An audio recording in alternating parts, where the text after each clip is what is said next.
Hello and welcome back to the channel. If you guys are new here, do me a huge favor and click that subscribe button down below so I can continue to provide you content like this and many more. For all you current subscribers, I just want to continue to say thank you so much. You guys are awesome. Now, what do we have here? This is a 2019 Mazda CX-5 Grand Touring. This video is going to be a little different. It may be a bit long. Why is that? Because this is going to be my ownership experience of my 2019 Mazda CX-5. I picked this up in 2019. This video has been long in the tooth of the making. I'm going to talk about the good, the bad, and the ugly, and if I will keep it at the end of the lease. So stay tuned, get comfortable. That's coming up next.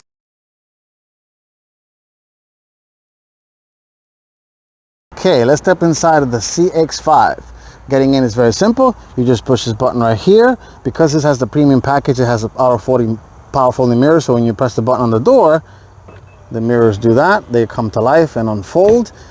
And just stepping inside, I love the styling, the level of detail in here is just beautiful. The stitching, the imitation wood or whatever this is, very nice. The aluminum trim here. Everything that looks soft is soft. This right here, windows are auto up and down, which is nice, but very handy, including the sunroof, one touch open and close. There's a control for your mirror, and you can manually fold them like so. If you want to fold the mirrors yourself, you want nobody to hit them. Memory seats for 2 drivers, and it remembers the height of the head-up display. The seats have lumbar support on this side, not passenger. The seats are not bad. After 2.5 years, almost 3 years, this is what they look like. They've held up pretty well. They're still very comfortable. Stepping inside, the beauty continues. I mean, this is one of the reasons why we picked this over the competitors. Push your foot on the brake, start, and look at that. Look at the car come to life. And one thing I like is that the speedometer is actually a screen. It's not a real physical gauge, so you push this info button on the steering wheel, and you got your trip A, trip B, lane departure warning, and radar cruise control information, and service monitor, and then that's it. You got outside temperature gauge, you got your fuel remaining in digital, and you got a real temperature gauge. Temperature gauge and fuel, and then of course the odometer. Mazda Connect infotainment system, 7-inch screen. It has Apple-Carplay, Android Auto.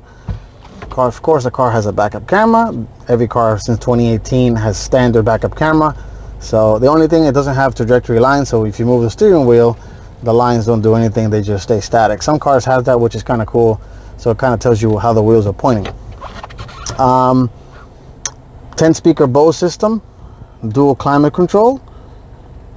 Heated and cool seats because I have the premium package and heated steering wheel.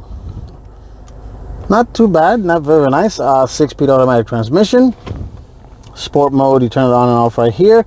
Once you do that, it turns on a little sport indicator there.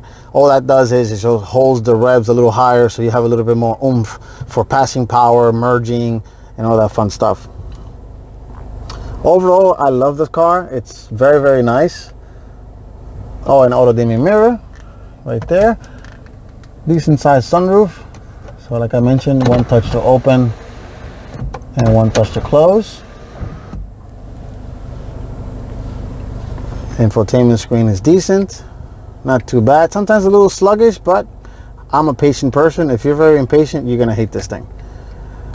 All right, let's take a look at the back seat, and then we go for a quick drive, and I'll give you my overall thoughts, how it's been, and if I will keep it at the end of the lease. Stay tuned.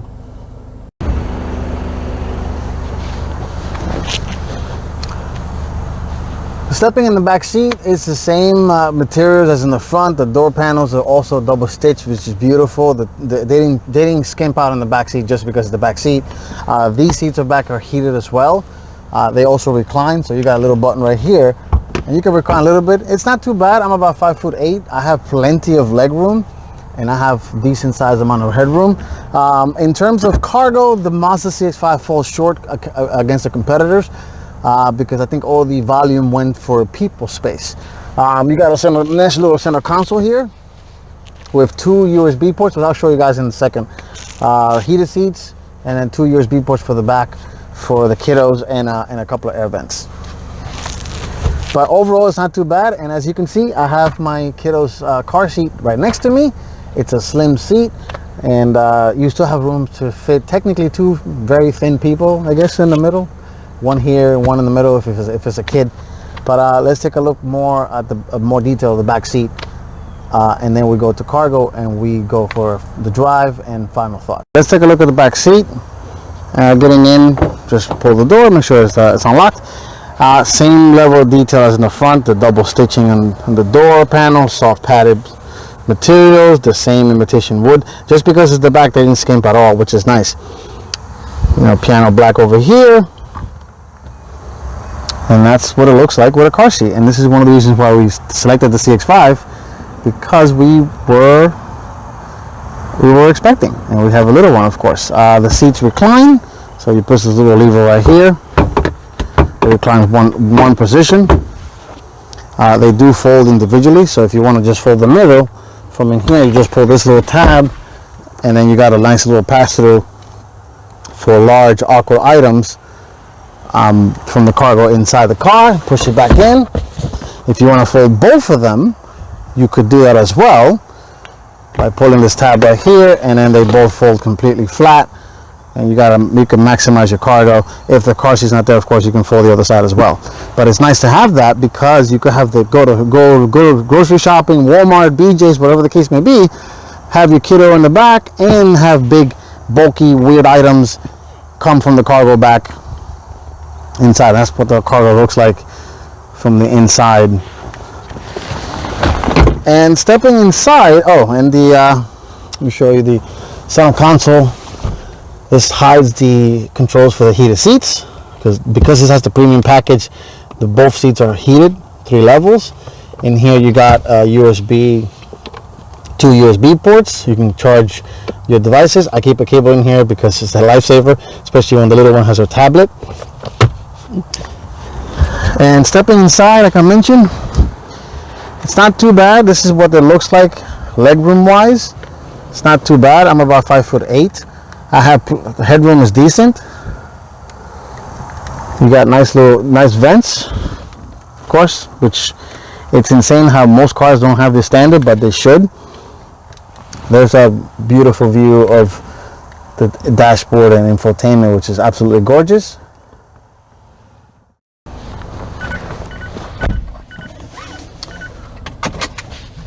All right, let's drive my 2019 Mazda CX-5. Talk about how I liked how it drives and all that fun stuff. Like I mentioned before, this car has a 6-speed automatic, made it to a 2.5 liter 4-cylinder engine, making 186 horsepower and 187 pounds-feet of torque. The powers are not life-altering. I know that the CX-5 always, the turbo one is the one that everybody goes after, but in my experience with this non-turbo one, it's great. I mean, this thing drives great. I have 0 issues and complaints with it. You know, I never have a problem with passing power. Let's see if I can get in right here. And just stepping on it, look at that. Off the bat, it just takes off. And you hear that little engine comes to life, and the power is right now. There's no waiting, there's no hesitation. And if you want to, if you feel like you want to do a little bit more sportier driving, you push the sport button right here. And let's show you guys what that looks like on the highway. So getting into the highway here, and that's when it starts holding the gears, and you hear that little engine comes to life, and it just puts a smile on my face. Right now it's cooking. And here we go on the highway. People complain that the engine is loud, but if you floor it, you're gonna hear it. That's just the way it is. Unless you buy a Bentley or a $300,000 car, it's not gonna be quiet. Now, this is the cool part that I like about this car. So right now I have the car in front of me. I turn on the cruise control and change to that screen. I set the speed to, I don't know, 65. And right now it's following the car in front of me. So, which is very, very cool. It keeps a distance. I don't know if you guys can see that on camera, but right now, and it shows you also my lane departure warning, which that car that just passed was in my blind spot. And it just keeps the speed. If for whatever reason the person in front of me decides to slam on the brakes, the car will come to a complete stop, which is very nice. So right now the person's doing 59 miles per hour, but if I change lanes and I follow this car here, you can see automatically the car starts picking up speed just to keep up with traffic, which is an awesome technology. It comes in handy in heavy stop and go traffic. That's what I use it the most. Also just on long highway drives. If you're going on a long trip and you're tired of driving, you could just set it to the speed limit and chill. Just take it easy. And overall I haven't had any major issues with the car. One of the problems that we had was the memory seat was not remembering the memory, which is weird, and that's one of the weird things that the car had. Took it into the dealer, they addressed the issue, no problem. Regular maintenance, it hasn't had any kind of issues, only besides oil changes and tires. That's the only thing I've really done to the car.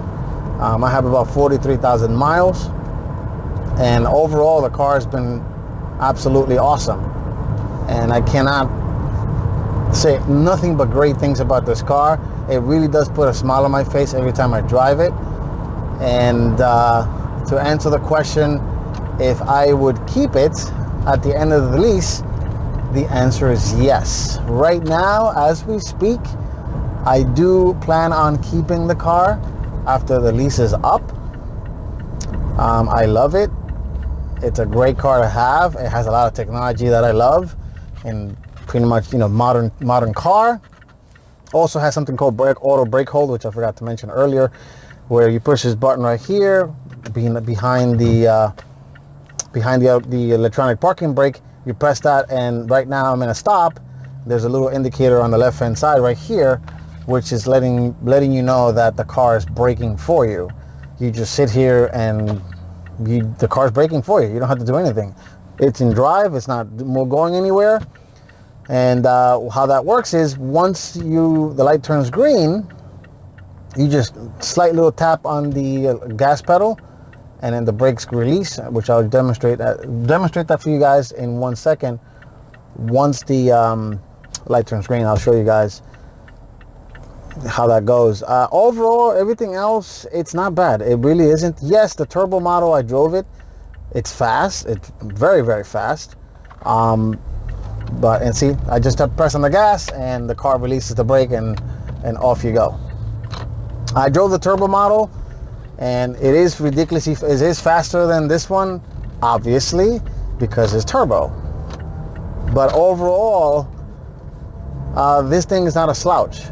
You can keep up in traffic. You have plenty of merging power, passing power.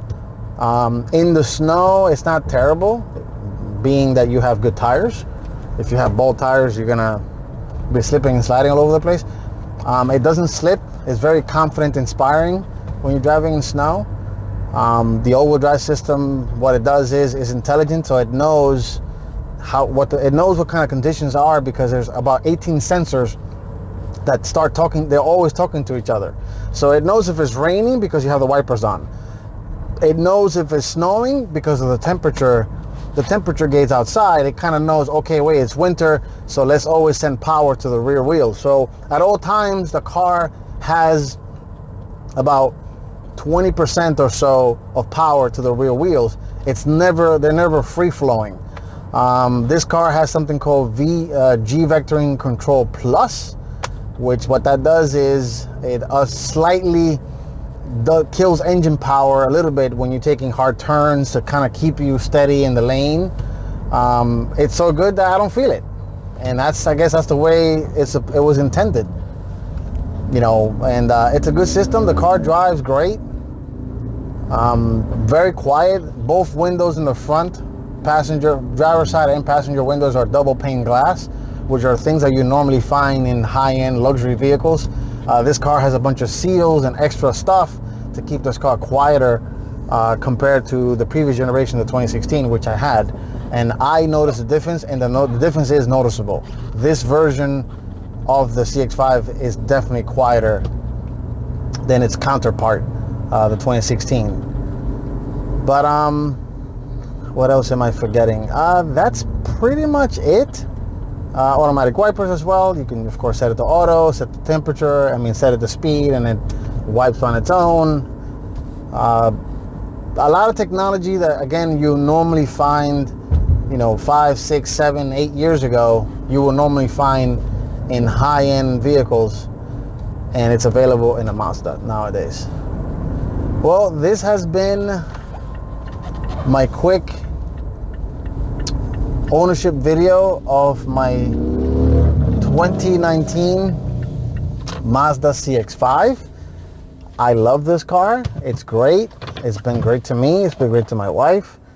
Very fun vehicle to drive. If you guys like what you see, do me a big favor and click that subscribe button down below. And this has been my ownership experience of my 2019 CX-5.